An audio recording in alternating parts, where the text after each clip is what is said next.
My next guest, you already know who he is. I don't even have to introduce him. It's Colby Covington, though. He is joining me here on the program, all the way from Oregon. He's back home for the holidays. Colby, how are you? Hey, what's up, guys? Thanks for having me on again, James. I appreciate it.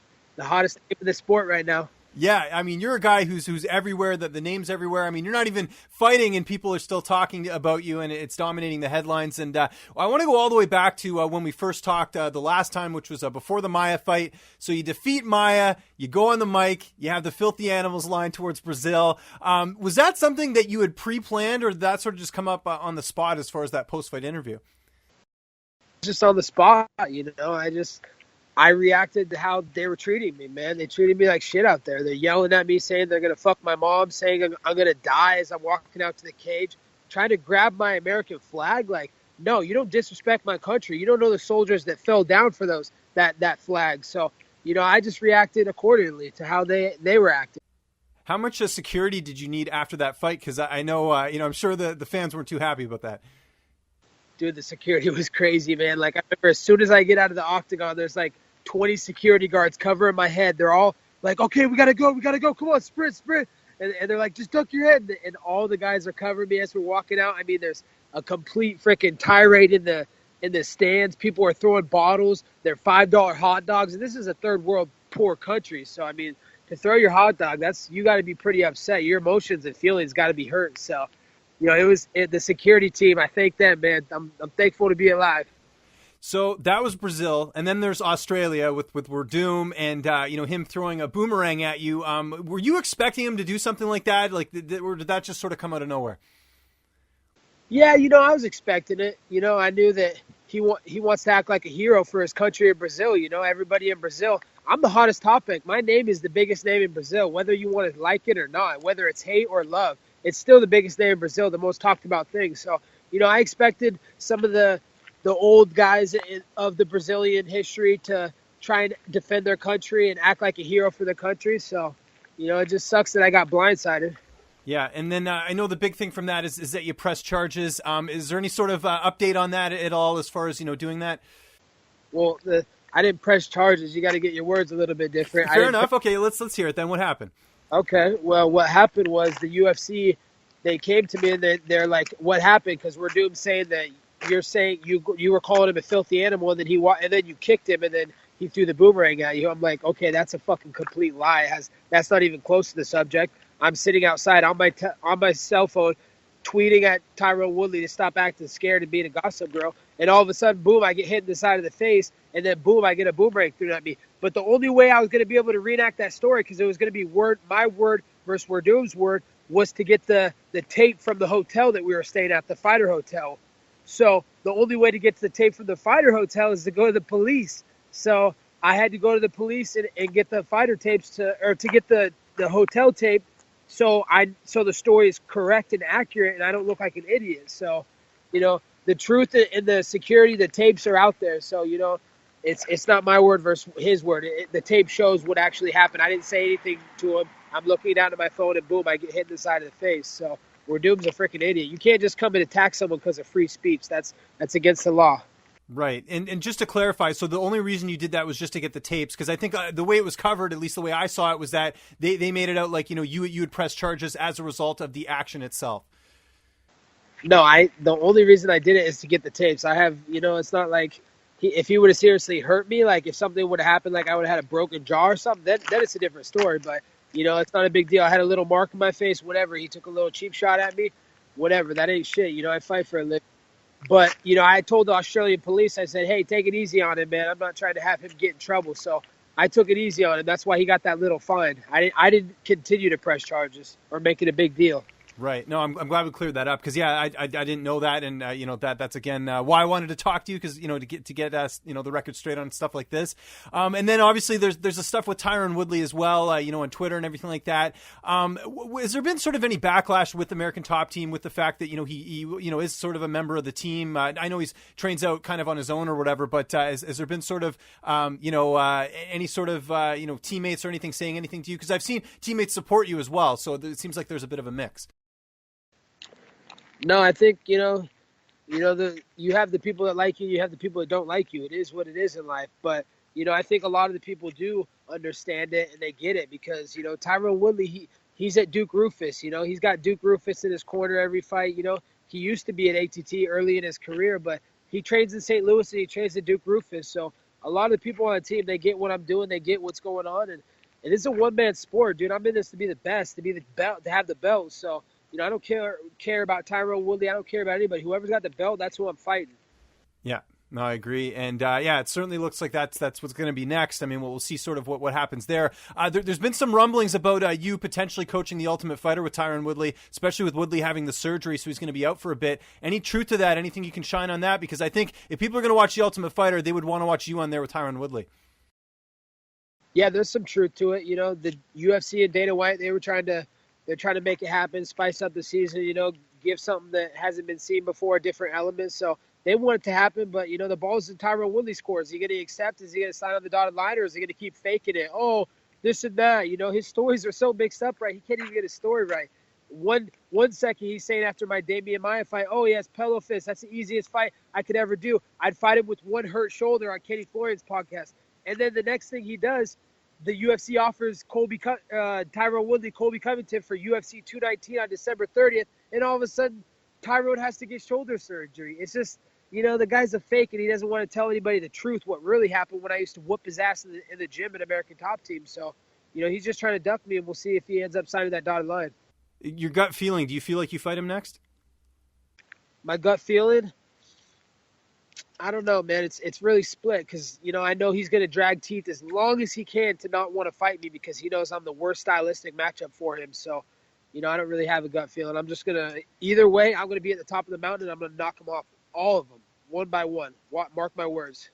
You talked about UFC Winnipeg this past weekend, calling it the JV squad. What was your thoughts on Rafael dos Anjos' performance over Robbie Lawler? It wasn't that exciting performance, man. He looks slow. He looks weak. He has no knockout power. Rafael dos Anjos looked like the JV squad that he was, that I said. Robbie Lawler, he's the most hit fighter in UFC history. The guy's got so many miles on his chin. He's almost shot from it. He's trigger shy. The guy can't even pull the trigger anymore because his brain and whatever's going on in his brain, he's been hit so many times that he can't even react or act. So, I don't know. That's not an impressive performance. As a guy that used to know Robbie, I hope he hangs it up, and I hope the people close to him tells him to retire because, he's not on any good high-level, world-class level anymore. That guy looked bad, and so did RDA. That guy looked like a complete bum. Just a complete easy money matchup for me, and I'm excited about the future. I saw it also. The big news is you spoiling Star Wars. What sort of prompted that as far as you doing that tweet? Oh man, I just all my haters are nerds and virgins as it is, so I might as well just give them make them cry for a night or 20 years, whatever they waited for it for. But did you feel bad at all for maybe the fans of yours that might have also been Star Wars fans as well, or was it just like it didn't matter? They had to go down with the ship as well too. Yeah, man, they got to go down with the ship as well. If you were getting ready to watch Star Wars and you're on Twitter before the Star Wars, that's your fault for being that dumb and immature and that much of a nerd. So, I got nothing to say to those people. They're a bunch of virgins. Chase Sherman, a guy I didn't think you'd ever be feuding with at all, tweets about Ring of Honor, talks about, kind of the performance that happened in that, and you chime in, and of course, hilarity ensues. Did you jump in just because of the pro wrestling work you've done with Impact Wrestling, or did you sort of jump in as a fan of pro wrestling, or was it both? There was a couple things. I jumped in as a fan of pro wrestling, and I also jumped in because he's been tweeting a little shit here and there about my name, trying to keep my name on his Twitter to keep because I'm the hottest name in the business. Everybody has an opinion on me. So, it was a couple different things. The guy, I had to point out facts and truth to that fucking idiot. Yeah, I saw you tweeting his record and everything else. I did mention the pro wrestling stuff. You have done some work with Impact Wrestling. Any plans for that in the future? I know the focus right now is on the welterweight title shot, but is there anything lined up with you and Impact Wrestling at all?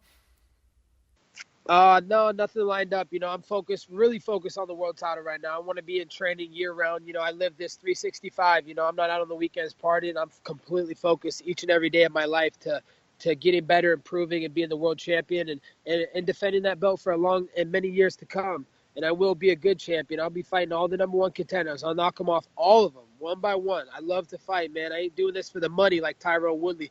I'm doing this because I love it, and I love the enjoyment of it and the adrenaline rush. So, When I'm champ next year, I'm holding it down. Did you see the UFC post-fight scrum with Woodley at all? The one that they had just because he was there for, kind of doing publicity stuff. Did you see that at all?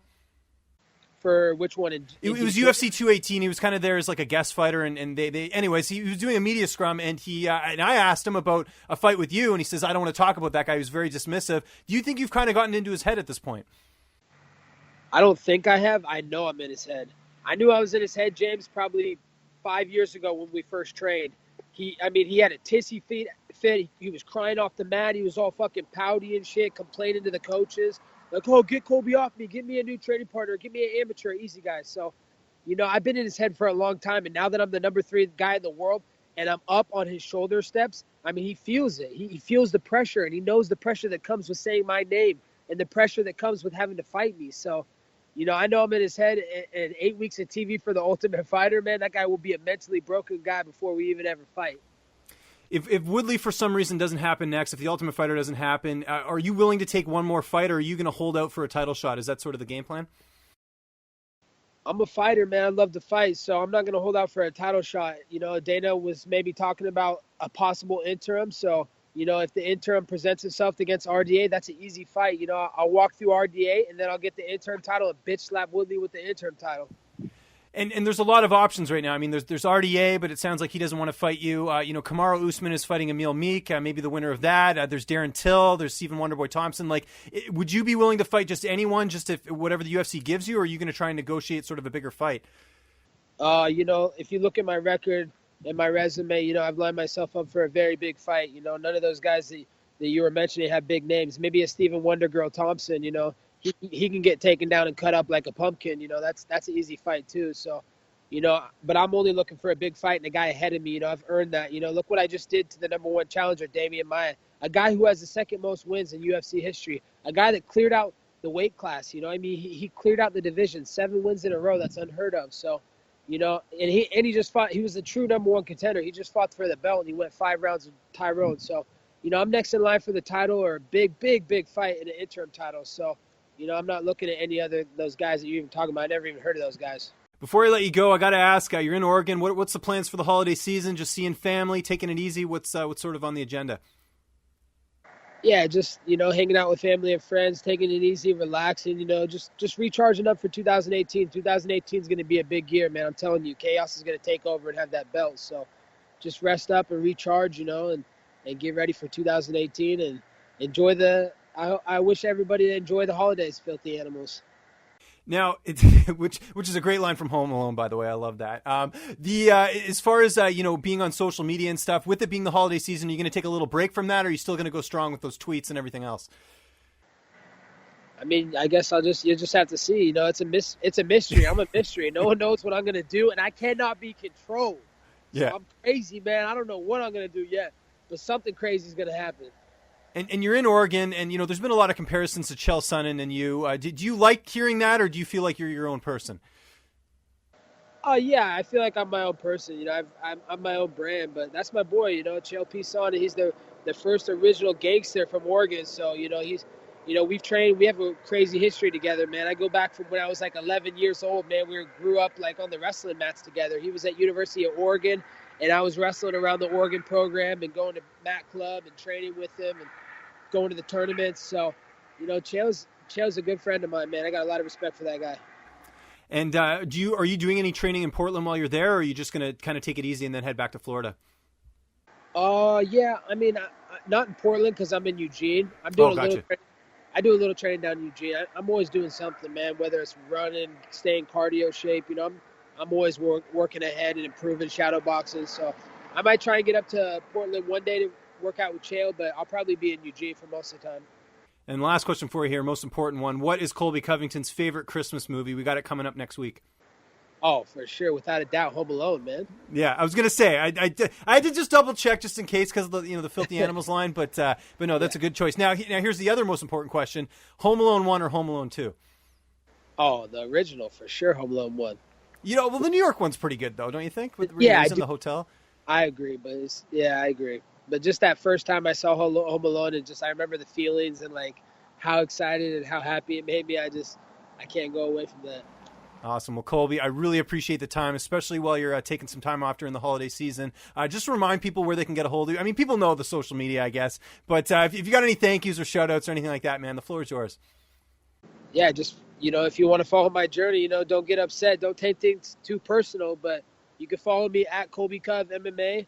We're going to keep winning. No one's stopping this journey right now. So, also I just want to say shout out to American Top Team and Dan Lambert, my manager. Big love to him, and thanks, James, for having me on the show again.